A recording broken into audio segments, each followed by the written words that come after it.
Our city of Gresham is under attack. Federal agents are carrying out violent sweeps against innocent people.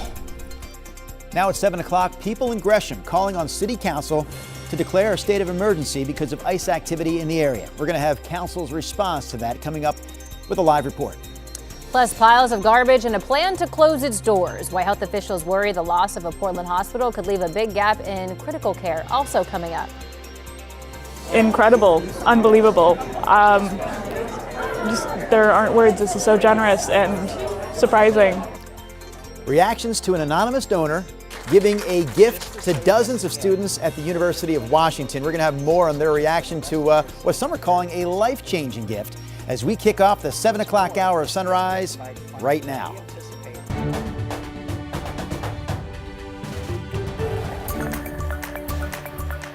Good morning, and thank you for joining us live at 7 o'clock. I'm China Green. And I'm Drew Carney. Chris and Ron, as we bring you into the mix, I'll tell you, the gift was basically paying for their tuition. Oh, wow. A tuition gift.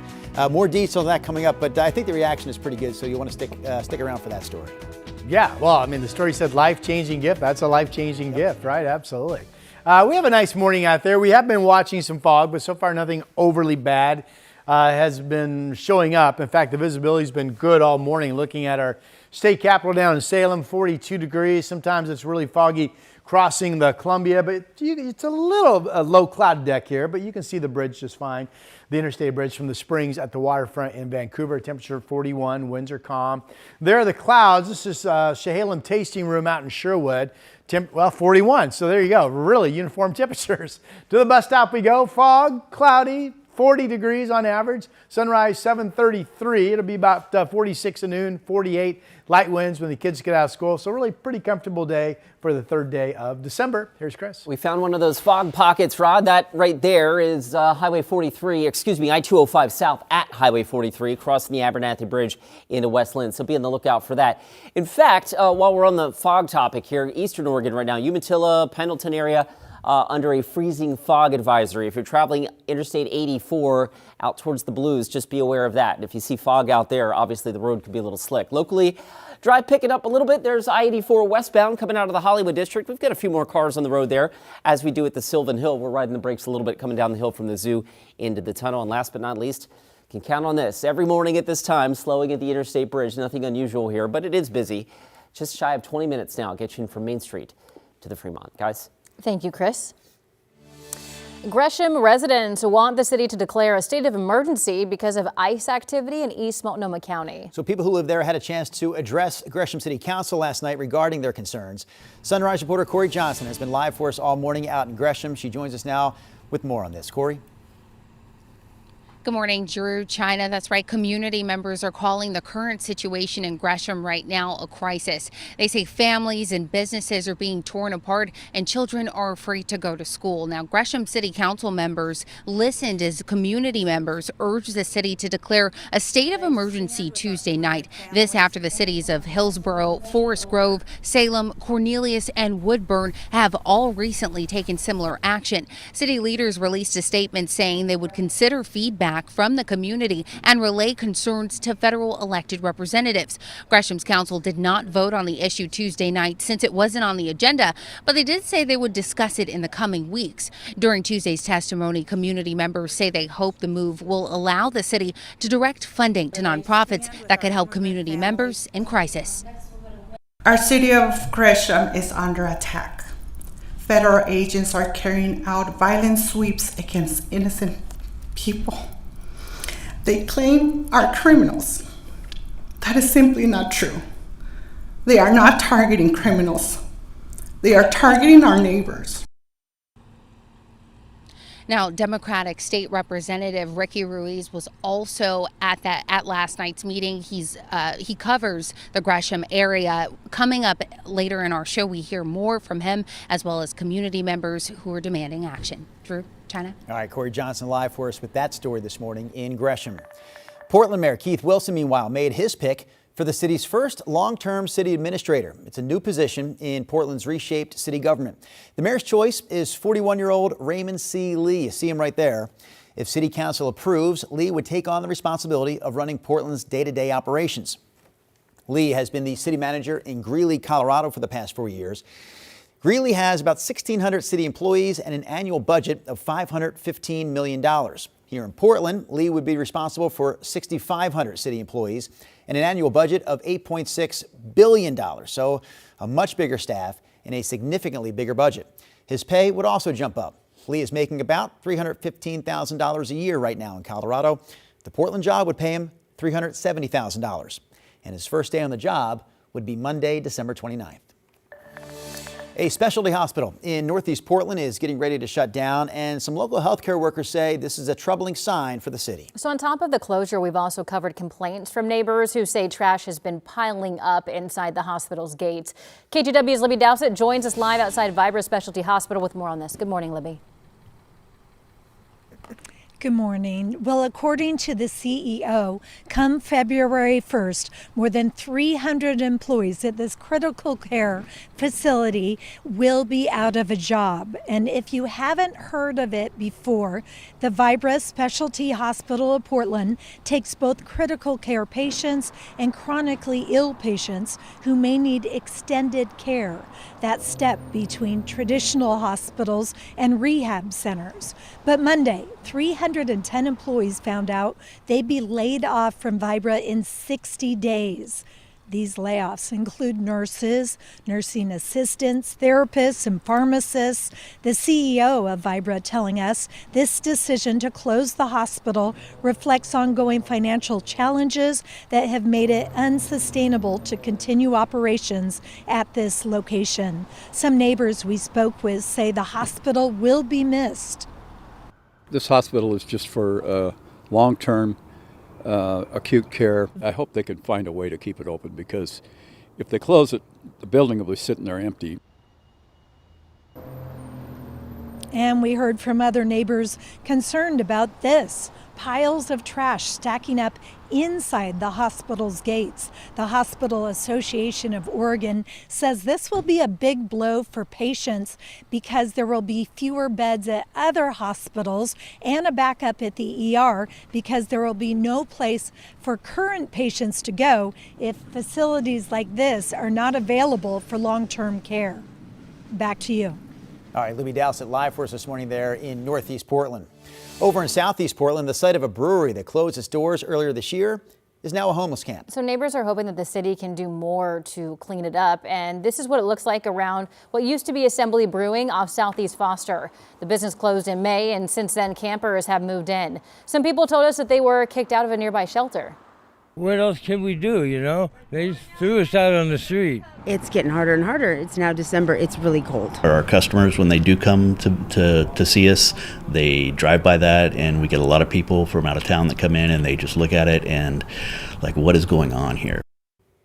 So the last man you just heard from there is the owner of a neighboring business, Max Automotive. He says that they've had 2 break-ins in the last few months, and he reports the camp to the city twice a week. A spokesperson for the mayor's office told KGW that the city has assessed the camp multiple times since mid-October and that the area continues to be a focus. Yesterday, we saw city crews out issuing warnings that the camps would be removed again in the coming days. All right, we have some details this morning about a pretty big retail closure in downtown Portland. After 20 years in business, the Nordstrom Rack over at 2nd and Morrison is going to close for good at the end of January. This represents another blow to the business district in downtown Portland. You know, it's never good when a tenant leaves, but if we can get, again, some other concepts that come back into downtown and take the space, things would look a lot better. A recent KGW investigation into retail theft included video of shoplifters right outside that store. We do want to point out, though, that Nordstrom's did not give an exact reason for this location closing up. Mayor Wilson, though, did say that his office is working with Nordstrom to make sure that its main flagship store downtown, across the street from Pioneer Courthouse Square, does stay open.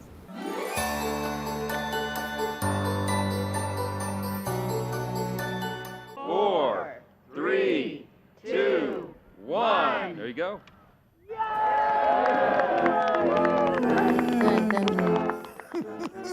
The Congressional Christmas tree in Washington, D.C. is officially lit up for the holiday season. The 53-foot red fir is from Nevada's Humboldt National Forest. Every year, a different national forest is selected to provide a tree for the west lawn of the U.S. Capitol building.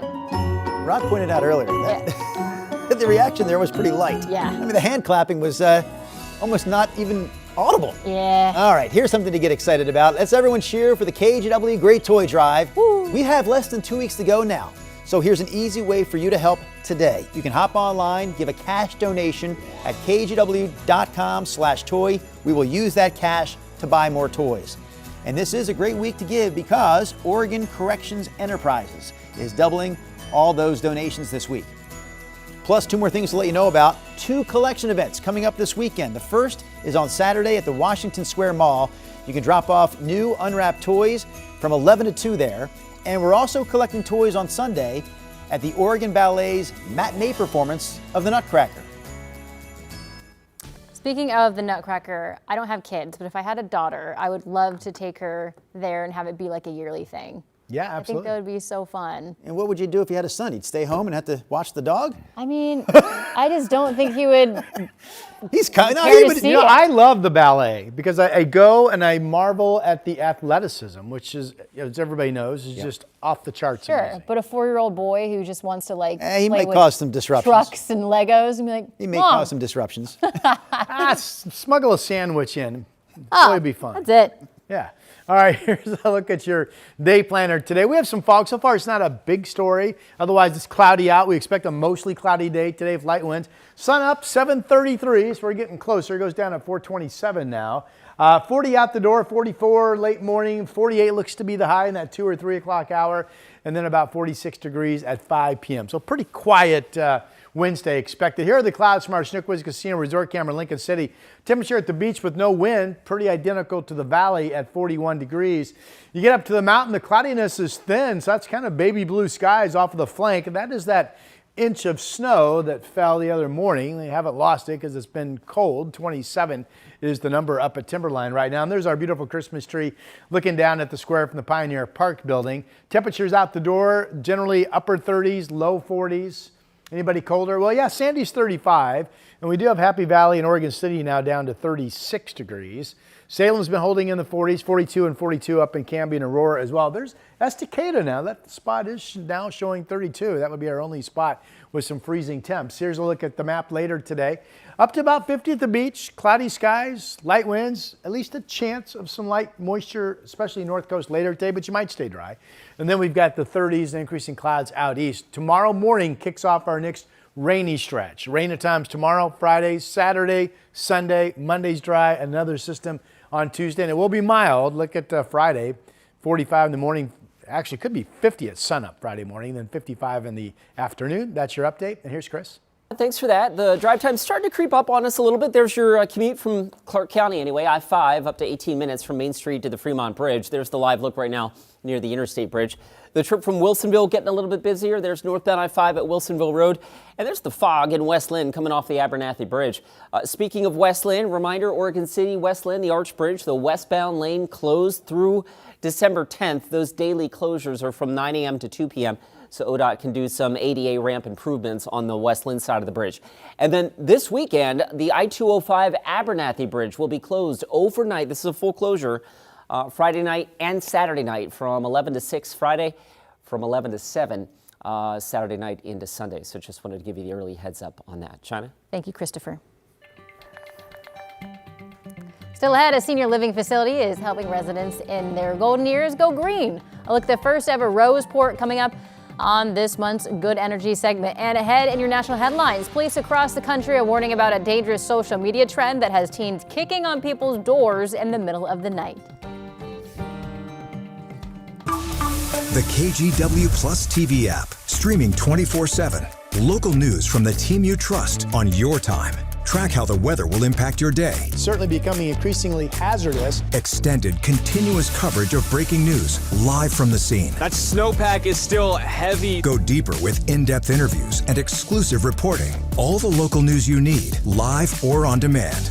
KGW Plus. Download on your TV and watch for free.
KGW Plus TV app, streaming 24/7. Local news from the team you trust. Track how the weather will impact your day.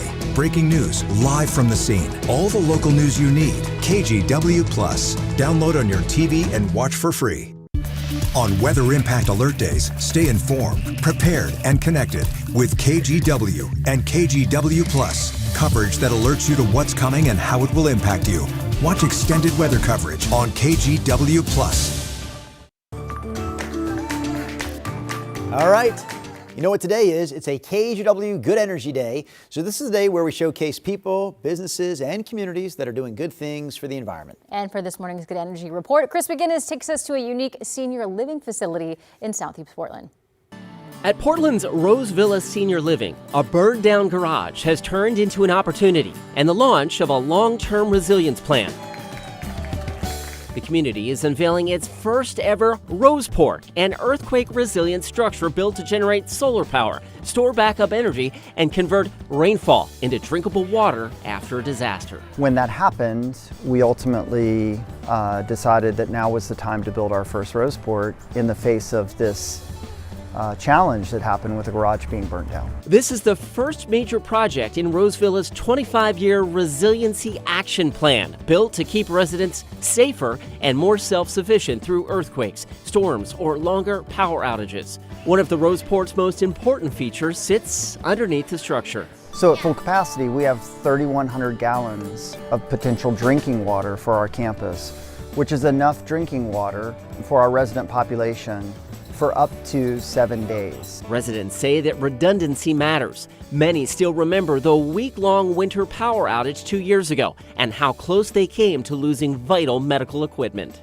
If we hadn't had that, and without the Roseport, it would have been a lot more difficult, especially for seniors who need things like CPAP machines. Those are pretty important medical devices. So this is a really important addition to our sort of assets for resilience. Steve Morris helps lead Rose Villa's resident-run emergency team. It's a really interesting collection of technology, and I'm sort of a technology guy, so I really appreciate all the different aspects that had to come into play to make that all play together. Steve says residents are relieved to finally have the first Roseport built, the first step in what could eventually be up to a dozen across campus. The collective feeling, I think, was sort of relief that we have a first step now. We need more of them, but this is a great first step. And now also we have to start the work, which is to make sure that people know actually how to use it. So Rose Villa plans to build at least 2 more Roseports in the next 5 years. Leaders hope that the combination of renewable energy and disaster planning becomes a model for senior communities across Oregon. You know, when I was watching that story, Chris, one thing that stuck out to me, there was the solar panels. And I did think by now we'd have a lot more buildings with solar panels on top of them, or homes with solar panels. I would agree. I'm almost surprised it's not built into more city codes. Right. Probably for new construction. But it's not good point. sunny here. Well, we generate. That's a good point. Yeah. We generate a lot. I think what we also need is battery storage, but that too is really expensive. As a kid from the 80s, I also thought we'd have flying cars and moving sidewalks by now. Jetsons. We don't have those. So disappointed. Tough. Boy, what a bummer of a day this is turning out to be. That is not good energy. That's bad energy. All right. Let's get you out the door, shall we? We have a decent day coming up today. Pretty quiet. Clouds going around at upper level. Here's the high. Clouds arc over the northern periphery of the high, and then they just dive down into our area.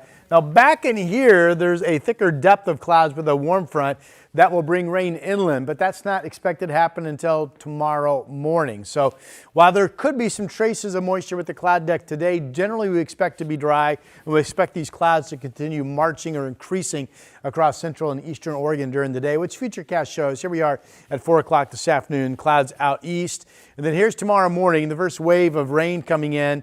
And then it's going to be occasional shots of rain tomorrow, Friday, Saturday, Sunday. There's another system on Tuesday. The blue snow shower activity. This is Friday at 5 p.m. Again, kind of a westerly flow, more shots of rain, and some hefty rain rates at times mixed in. So enjoy today's dry time because it's going to be raining at least occasionally for the next 1, 2, 3, 4 days. Total rain amounts over 4 days, not anything that's really lighting up the record book, but it does show the potential for an inch from the North Valley up north into Kelso Longview, maybe an inch to 2 along the coast, and some measurable precip making its way across our state. There are the clouds, solid out in Washington County from the Reserve Vineyards and Golf Club in Loa. Not a lot of fog around at this hour that I'm discovering. We're 43 in Seattle, 42 in Salem. 23 in Bend, partly cloudy skies giving way to increasing cloudiness for you folks east of the Cascades. Mountain temperatures today. Timberline will stay below freezing, I think. Meadows 38, Government Camp 39. Passes are clean. They're in good shape. And it will be rain at pass level tomorrow as that next system comes in. With the cloud cover holding the 40s this afternoon. Tomorrow, the rainy weather, 47. Then we get into some really warm nights, generally mid to upper 40s to even 50 at night, and low to mid 50s during the day, kind of the rule for the upcoming weekend. Here is Chris. All right, thanks for that, Rod. The drive time's starting to pick up a little bit. Not bad, but building. 18 minutes right now. Your inbound Highway 26 drive from Hillsborough. The I-5 commute from Wilsonville right there. That also is getting busy. And our slowest drive right now, there's the I-5 South commute starting to line up, as always, at the Interstate Bridge. Right now, that trip out of Clark County has jumped up to 20 minutes. That's from Main Street to the Fremont. Real quick, I want to take you out to Morrow and Umatilla counties. This is I-84 out near Lorenzen Road. So between Umatilla and Pendleton, or between Hermiston and Pendleton, we've got a freezing fog advisory. So if you're traveling on that part of Interstate 84, be aware that that is likely to be the case here for the next several hours out there. We'll be right back. The KGW Plus TV app, streaming 24/7. Local news from the team you trust on your time. Track how the weather will impact your day. Certainly becoming increasingly hazardous. Extended, continuous coverage of breaking news live from the scene. That snowpack is still heavy. Go deeper with in-depth interviews and exclusive reporting. All the local news you need, live or on demand. KGW Plus. Download on your TV and watch for free.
On Weather Impact Alert Days, stay informed, prepared, and connected with KGW and KGW Plus. Coverage that alerts you to what's coming and how it will impact you.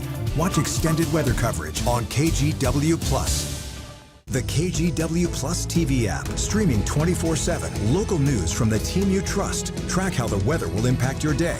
Breaking news live from the scene. All the local news you need. KGW Plus. Download on your TV and watch for free.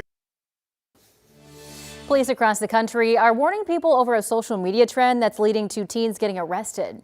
Yeah, NBC's Emily Ikeda has more on what's being called the Door Kick Challenge.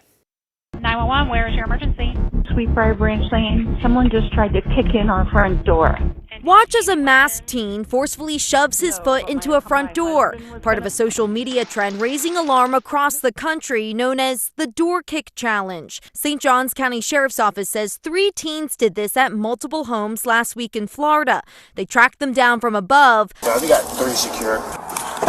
And arrested the trio for loitering and prowling. You guys want to get shot by a homeowner when you kick in their front door and they think you're breaking in to kill them? Investigators underscoring it's not a harmless prank. Listen to the frightened homeowner's reaction.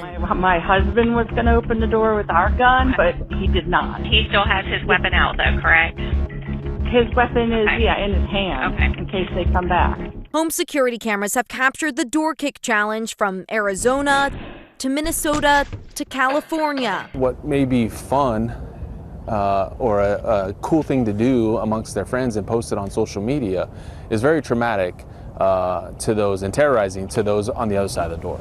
This year, 2 young people were shot and killed in similar incidents in Virginia and Texas. And last month, outside of Chicago, there were 5 reports of door kicking, leaving neighbors on edge. It would be unnerving, for sure, to have that happen. As police now try to silence the concerning trend. Emily Ikeda, NBC News. Portland Public Schools will lean on an outside agency to manage construction projects for the district. Coming up at 7:30, why some consider this a controversial decision. And a billionaire couple is adding $6 billion to savings accounts for kids in the U.S. We're going to have the latest on what are being called the Trump accounts, again in our next half hour.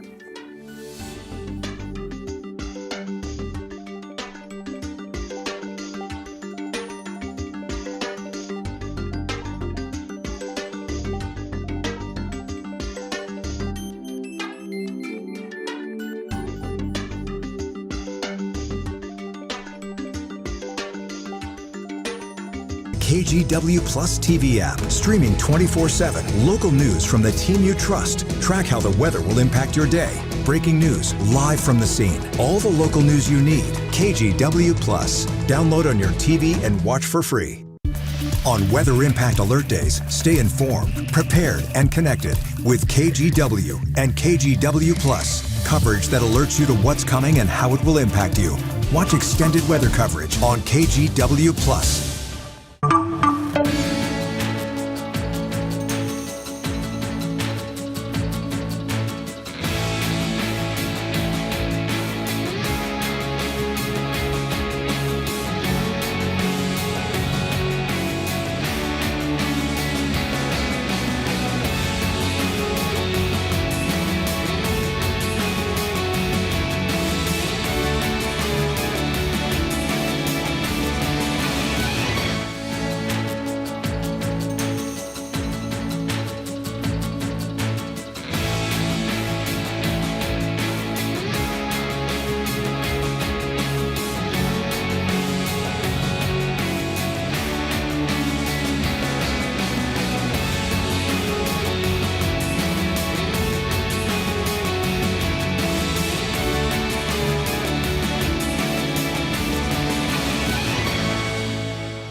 We have now issued a weather impact alert. We could expect conditions in some parts of our area to change drastically pretty soon, right? And very quickly, yes.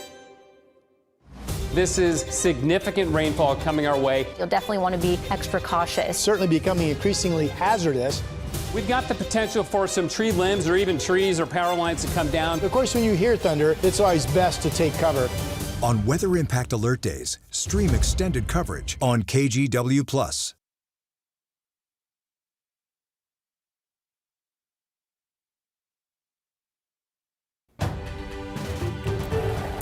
We're coming up on 7:29 on your Wednesday morning drive. We start with a traffic alert in Clackamas County. 99E right now southbound is closed at Barlow Road because of a crash. That's between Canby, or just south of Canby, I should say. So plan on using an alternate route again southbound right now. Maybe Anderson Road is a good detour for now. The freeway drive getting busier, but so far no major unexpected delays. The drive times are certainly a little slow right now. Inbound 84 right now, about a 23-minute commute to get you in from Troutdale. Guys. All right, nice easy traffic report. Thank you, Chris. This is pretty. Early morning sunrise color. Sun comes up in just, I don't know, about 5 minutes or so, but there you can see some pretty early morning sky, and that is heavy frost on the grass. Now, this is up at 1,500 feet in Welch's at the Mount Hood, Oregon Resort. Real pretty kind of horseshoe valley up there getting into the Cascades. So far in the valley, Estacada's reported 32. The rest of us have mostly been 36 to 40, 41 degrees. You can see the cloud deck is low, certainly foggy, it looks like in the West Hills this morning. PDX at 41. A cloudy day, mainly dry, will be in the mid 40s.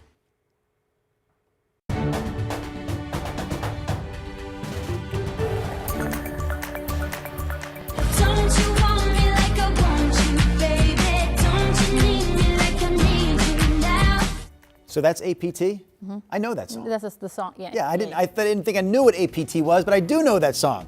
We start this half-hour sunrise with APT from Rose and Bruno Mars. It's actually been crowned the biggest song of 2025 on Apple Music. So there you go. Oh, wow. Yeah, there's more songs on this list. They've got a top 5. So we've got Luther by Kendrick Lamar and SZA. Lady Gaga and Bruno Mars on the list with Die With a Smile. Not Like Us from Kendrick Lamar. I like that one. That's the one that goes dun dun dun dun. Dun dun dun dun. They Not Like Us. Okay. And then moving on. There's only one Drew. Fifth on the list, Billie Eilish with Birds of a Feather. They fly together. Okay. We just learned, by the way, that Spotify Wrapped of the Year is here. So this is where I guess Spotify tells you what you've been listening to. I look forward to this every year. All right. What do you got for us? Do you guys have Spotify? I do listen. I can't. I've got Apple Music. So. I can't find the Does Apple. Apple do the same thing? Click Spotify, it will say like you're Wrapped. And Okay. so people at home, you're going to get to know me real well right now. Okay, here we go. My top artist is no surprise, Morgan Wallen. Yep. This is what tells you on your phone what you've been Yes, listening my top 5 songs, all by Morgan Wallen. All of them. Okay. I listened to 27,000 minutes, which is equivalent to 18 days. Wow. Tate McRae is my second artist, Justin Timberlake my third. And then my top podcast is Dateline. I streamed over almost 9,000 minutes. I am a top Dateline? 3% fan. Oh, wow. Okay. Look at that. I love So Dateline. mine are you ready for this? This is Yes. exciting, okay? Number 1, the Golf Channel. Number 2, the SEC Network, Southeastern Conference Network. Number 3, probably basic ESPN. Honest to goodness. Before we do have to move on to the weather, but quickly, how many hours on the weekend would you say you spend watching the Golf Channel? 14. Honestly.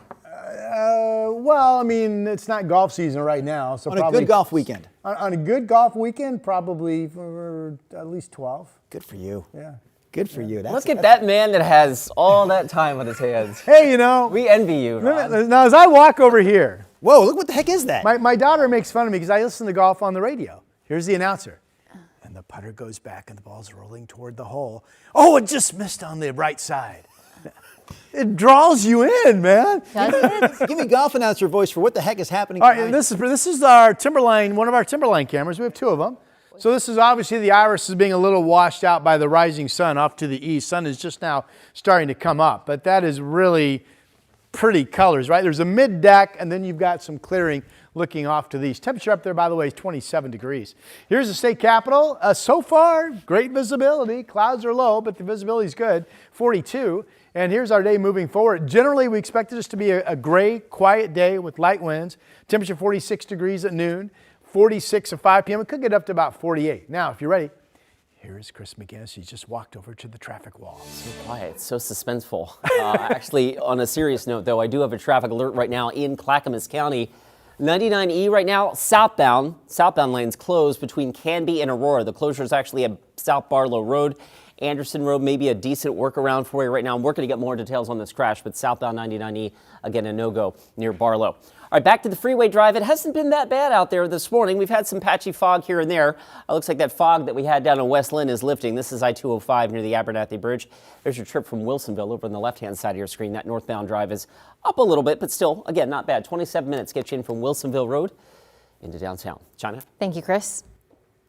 Police have arrested a man that they say randomly punched a Portland grandmother. The crime was caught on camera, and a warning, the video may be tough to watch here. Last Tuesday, the 69-year-old woman was attacked while taking out the trash in a parking lot near Southeast 122nd at Powell. Yesterday, authorities arrested 24-year-old Santos Puerto Rios.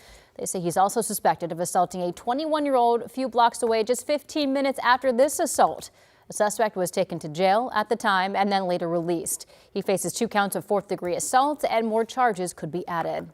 Meantime, a former Beaverton police detective has been indicted on 6 counts of official misconduct. The allegations against Michael Bollick included in 2024 convincing a woman to send him sexually explicit photos by pretending it was required for official police work. He's also accused of unauthorized use of his police badge and vehicle. He joined the department in 2013 and resigned last month.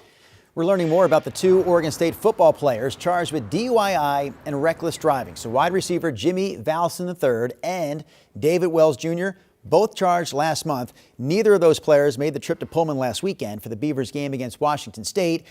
We have more on this from Oregon State Athletic Director Scott Barnes. Those that had a issue with law are not currently on the team. They're not active. Chance to come back, or that yet to be determined. Valson is due in court December 16th. We don't know yet when Wells will appear in court. Meanwhile, some parents in the Westland-Wilsonville School District say they feel blindsided just a few weeks after voters approved a $190 million bond for the district. Yeah, that's because the district is now recommending the closure of multiple schools. Tonight, families plan to talk about the issue at a listening session with school officials. Sunrise reporter Corey Johnson is live with the latest on their concerns. Corey. Good morning, China. Drew. Community members say the school district previously promised not to revisit the idea of school closures for at least 2 years. Now, in January, the school board voted unanimously to keep all primary schools open through the end of the 2027 school year. They say the capital Go bond voters narrowly approved this fall was promoted to Bolton and Stafford families as funding repairs and upgrades at all school districts. But after the recent election, the superintendent laid out a projected budget deficit at a work session, recommending the closure of Stafford and Bolton Primary, shutting down all preschools, and ending the Mandarin immersion program. And parents say they weren't given these details beforehand. And tonight will be the first chance for parents to publicly respond before a board vote on December 8th. Now, parents point out specifically to move forward with the closures, the board would have to rescind its January 2025 vote to keep Westland-Wilsonville primary schools open for the next 2 years. Tonight, families have a chance to speak their concerns to the board. They'll have a chance to speak with them at 6 p.m. at Meridian Creek Middle School. Back to you. Thank you, Corey. Meantime, the Portland Public School Board has approved a contract for an outside agency to manage construction projects for 3 area high schools. Some are calling it a controversial decision. KGW's Libby Dowsett joins us here to explain why. Libby? Well, Drew, voters approved bonds for renovations and construction at several district schools, but there's been little action. There has been public testimony, there has been board testimony over that $60 million price tag these construction projects and the hiring of an outside consulting firm would cost. Some of their concerns: limited time to review the contract and the lack of public input. Renovations and construction are slated for schools including Cleveland, Ida B. Wells, and Jefferson High Schools. But at this point, plans have stalled. That led the district to look toward a Texas-based consulting firm, Presidio, to oversee the next steps. The broader community needs to see that PPS is establishing a structure that will reduce risk, that will protect the resources and move these campuses forward without another cycle of uncertainty. We can't, as a board, with the information we have so far, we can't responsibly say that this is a good deal for taxpayers. We don't know. Now, last night, the board also approved the purchase of the One North property in the Albina neighborhood, and that is for the Center for Black Student Excellence that's also been in the works for years, 5 years to be exact. Back to you. Libby, thank you. Your time now is 7:38. Several ski areas in western Washington are pushing back opening day because of the lack of snow, including Stevens Pass. The resort reports about 1 to 2 inches of snow in the last 24 hours. Crews need feet of snow to safely open runs and spin lifts, but given that forecast, doesn't seem like that's going to happen anytime soon. Over the past 8 seasons, though, Stevens has opened anywhere from late November to late December, with most years landing in that early to mid-December window. The latest it opened was on December 22nd back in 2019. I do remember that year, Rod. Last year, we definitely started before Thanksgiving, I feel like. Yeah, it was mid-November. It was like the 12th, 13th, 14th, somewhere in there. I remember, I think Bachelor said one of their earliest openings in 50 years. Timberline was one of the earlier openings, I think they said in the last 20 years. So we were off and running. And then the year before that, we went to Christmas week with literally not a snowflake on the ground at government camp, which means, of course, Ski Bowl wasn't open, even for tubing. And this year, it's definitely now entering the window of where we're saying it's a delayed start. Absolutely. This is Timberline. This is live right now. Portland is cloudy. It's gorgeous. Clear skies up over the summit. That is an inch of snow on the ground and at 6,000 feet, and that is it. That's it. Nothing more.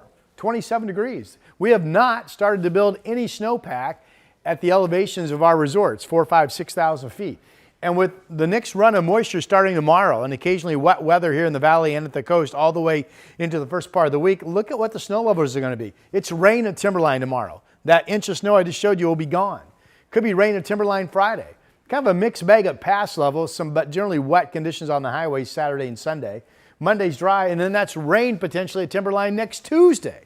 So unfortunately, the reason we're going to get wet starting tomorrow is a push of several warm fronts coming in off of the Pacific, the opposite of what we would need to build a snowpack. Here are the clouds down low from the Reserve Vineyards and Golf Club out in Aloha, 41 degrees. Temperatures have been fairly uniform this morning. Sandy's at 35, but Beaverton's 40, Tigard 40, Wilsonville 42, Salem 42, Albany is at 43 degrees. Beautiful horses this morning. This is Rosie and Gracie. Pet of the day at kgw.com is the email address. Send us the loves of your life, basically, to that email address, Pet of the Day, and we'll get them on. And again, beautiful horses this morning. Love it. Here's a look at our afternoon temperature map. Today at 3 o'clock, we've got 50 at the beach, staying in the 40s up and down I-5, 30s with increasing cloudiness out east. Generally a dry day. Then, as I mentioned a moment ago, we get into the rainy weather on Thursday, Friday, Saturday, Sunday. Monday's dry.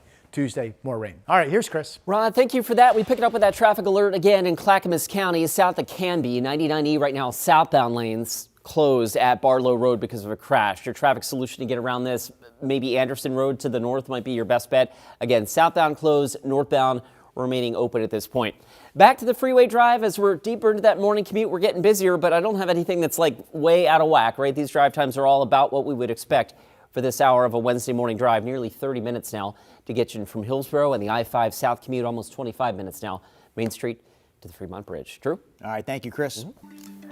I don't think I can express in words how grateful I am. A generous gift, a very generous gift at the University of Washington that brought some students there to tears. We're going to explain just how big the gift was and how it aims to make life more manageable for future healthcare workers. Before that, we want to show you the magic lights of excuse me, let me try this again. From the top. From the top, okay. Before we get to that story, the Magic Lights is back at the Oregon State Fairgrounds. Kind of sound like Surrey, right? Siri? Yeah, a little bit? Siri Green. Siri. Now through December 8th, you can save $8 on weekday tickets with code KGW8. You can find tickets at magicoflights.com/Salem. We'll be right back. I'm gonna have more coffee.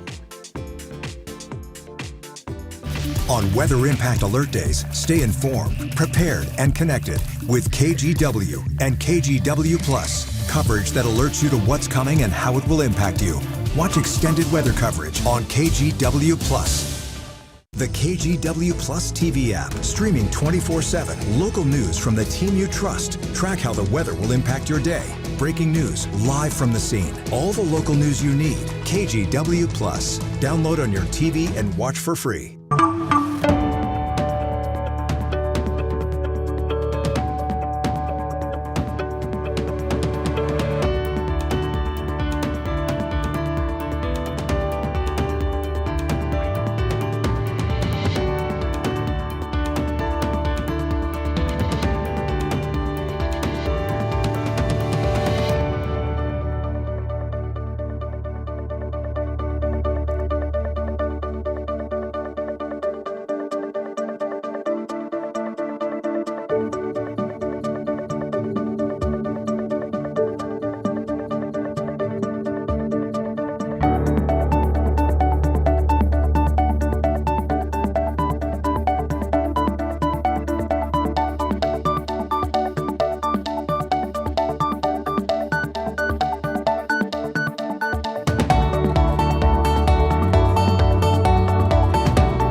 Issued a weather impact alert. We could expect conditions in some parts of our area to change drastically pretty soon, right? And very quickly, yes.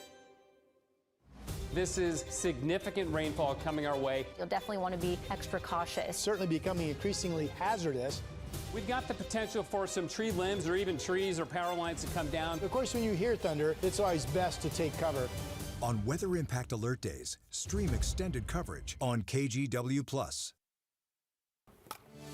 President Trump announced the launch of what he's calling Trump accounts. They're investment accounts for every child born in the U.S. So here's how they work. Babies born, that is, between January 1st of this year through 2028 will get $1,000 that can grow in an index fund tax-free. That money can be used for education, housing, or converted into a retirement account once the child turns 18. Meanwhile, tech billionaires Susan and Michael Dell also announced they plan to donate more than $6 billion to expand these accounts to an additional 25 million children. We believe this is the greatest investment that we could possibly make is in children. Other details are still being ironed out, like what parents will need to do in order to claim this money. Pretty cool, though. Dozens of students, meanwhile. I don't know what I was waiting for, but I'll go now. Okay. Because this is actually a really good story, too. That's really cute. Dozens of students at the University of Washington are getting an early holiday gift. So an anonymous donor is pledging millions of dollars to cover tuition costs for all senior students in one medical program. Natalie Swaby has more. In a room full of University of Washington seniors, one sentence stops time. The rest of your senior year in-state tuition has been paid for. A jaw-dropping, heart-racing sentence. Man, I'm still processing that bit. This is so generous and surprising. A $50 million gift made possible by a mystery donor. Someone really great. They didn't name names, but amazing.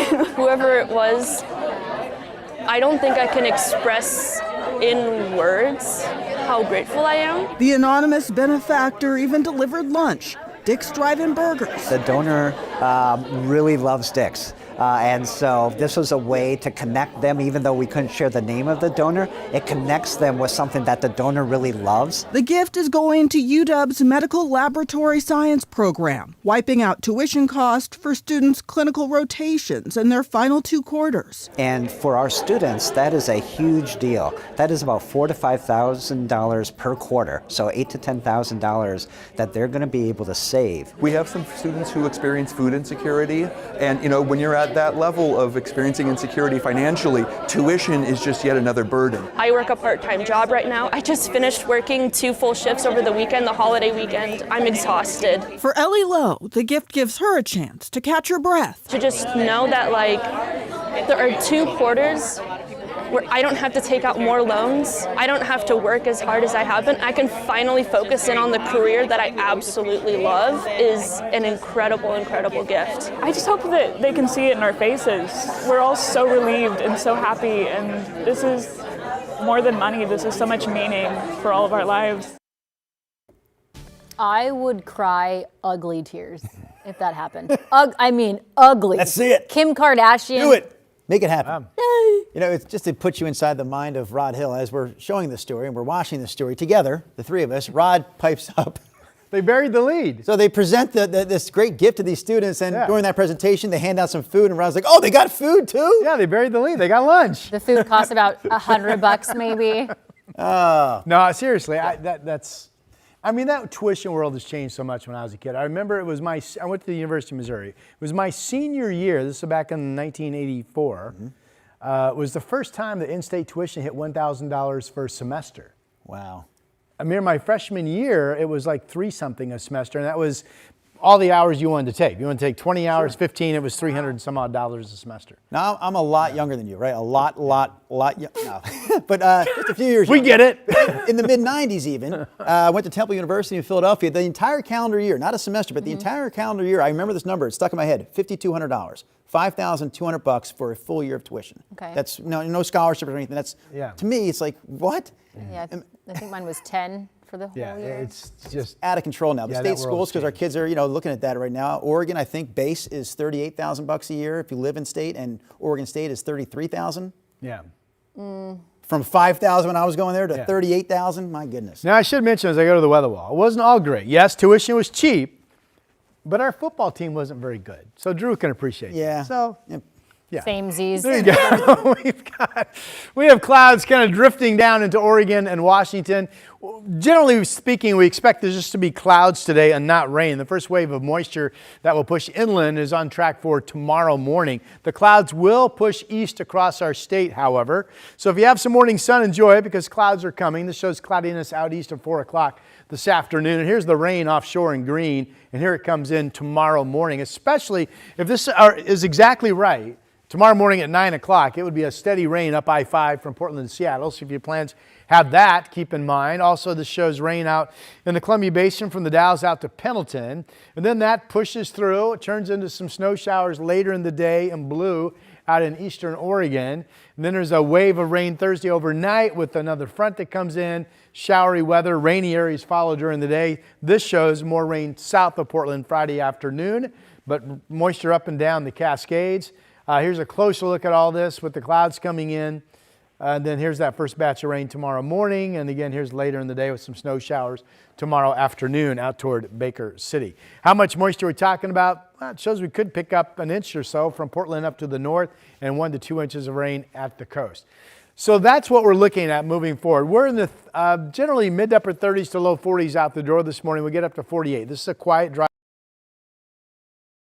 day. Take advantage. Rain at times starts tomorrow and again actually goes into next Tuesday with the exception of a dry Monday. Here's Chris. Right back out to Clackamas County for that traffic alert south of Canby. 99E right now is closed because of a crash near Barlow Road. ODOT telling us northbound traffic still getting by. Perhaps your best southbound detour at this point is going to be Anderson Road, just to the north of that. So be on the lookout. Obviously, a real pinch point there in traffic south of Canby. Also, in Northeast Portland, something is hanging up the drive right now on Lombard, Northeast Portland Highway here, approaching 60th Ave. We may have a fender bender there, but in any event, that drive's a little slow back to I-205.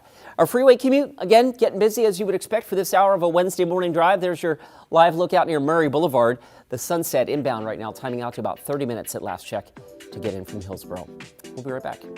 The KGW Plus TV app, streaming 24/7. Local news from the team you trust on your time.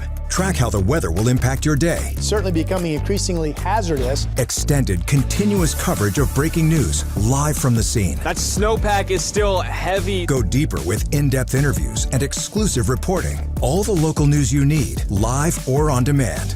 KGW Plus. Download on your TV and watch for free.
We have now issued a weather impact alert. We could expect conditions in some parts of our area to change drastically pretty soon, right? And very quickly, yeah.